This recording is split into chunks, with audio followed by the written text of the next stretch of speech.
दोस्तों तमारा विडियोનું જે બેકગ્રાઉન્ડ છે એ તમે કઈ રીતે રિમૂવ કરી શકો છો એ આજે આપણે જોઈશું। હેલો દોસ્તો, મારું નામ છે રાજ જોશી। આ છે ઇન્સ્ટા એડિટ શેપ ટ્યુટોરિયલ 3। સૌથી પહેલા તમારે ઇન્સ્ટા એડિટ શેપને ઓપન કરી લેવાની છે। હવે તમે ઓપન કરશો એટલે તમને અહીંયા પ્લસ આઇકોન દેખાશે, તેની ઉપર ક્લિક કરીને તમારે જે વિડિયોનું બેકગ્રાઉન્ડ રિમૂવ કરવું છે તે વિડિયોને તમારે સિલેક્ટ કરી લેવાનું છે। હવે તમારી વિડિયો ક્લિપ ઓપન થઈ જશે। વિડિયો ક્લિપ ઉપર એકવાર ટેપ કરો। હવે નીચે જોશો એટલે તમને કટ આઉટનું ઓપ્શન દેખાશે, તેની ઉપર ક્લિક કરો।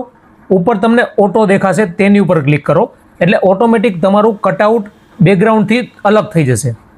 હવે તમે જોશો કે તમારું બેકગ્રાઉન્ડ અલગ થઈ ગયું છે। હવે તમારે બેકગ્રાઉન્ડને ડિલીટ કરી દેવાનું છે અને તમારે જે બેકગ્રાઉન્ડ પાછળ રાખવું હોય, તમારે સ્ટુડિયોનું બેકગ્રાઉન્ડ રાખવું હોય અથવા કોઈ વિડીયોનું બેકગ્રાઉન્ડ રાખવું હોય તો તમે રાખી શકો છો। દોસ્તો, બેકગ્રાઉન્ડ રિમૂવ કરીને તમે રિવ્યૂ વિડીયોઝ બનાવી શકો છો અને રિવ્યૂ વિડીયોઝ બહુ જ ચાલી રહ્યા છે। દોસ્તો, તમારે જો રિવ્યૂ વિડીયોઝ બનાવતા શીખવું હોય તો કોમેન્ટમાં લખો પાર્ટ 4, હું તમને શીખવાડીશ।